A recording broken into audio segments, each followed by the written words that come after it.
Bonjour et merci à vous de nous rejoindre pour les perspectives quotidiennes du marché de ce jeudi. Aujourd'hui, me rejoint Fernande de la salle des marchés pour nous donner toutes les informations. Fernande. Le Bitcoin et l'Ethereum ont fortement chuté aujourd'hui à la suite de la reprise des hostilités au Moyen-Orient. Les États-Unis ont mené des frappes aériennes contre des cibles iraniennes et la nouvelle rupture du cessez-le-feu a entraîné une baisse des actifs à risque.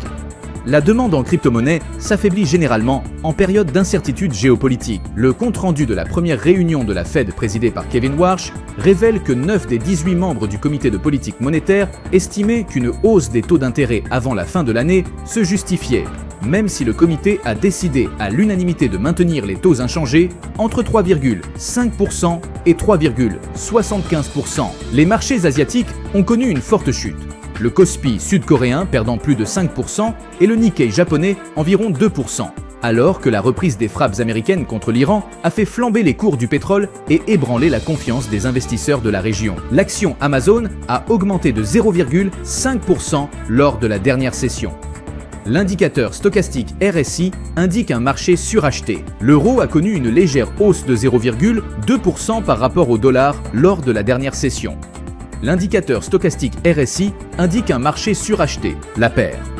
Livre sterling-dollar a gagné 0,4% lors de la dernière session. D'après l'indicateur stochastique RSI, nous sommes dans un marché suracheté, ce qui vient confirmer le signal haussier de notre analyse technique globale. La paire dollar-australien-dollar a fait une légère correction à la hausse lors de la dernière session, gagnant 0,2%. L'indicateur ROC donne un signal baissier, ce qui correspond à notre analyse technique globale. Le calendrier des prochains jours est varié. Certaines annonces pourraient être des moteurs de prix, alors que d'autres confirment des tendances sous-jacentes. Approfondissez l'analyse si l'un des indicateurs dépasse largement les attentes.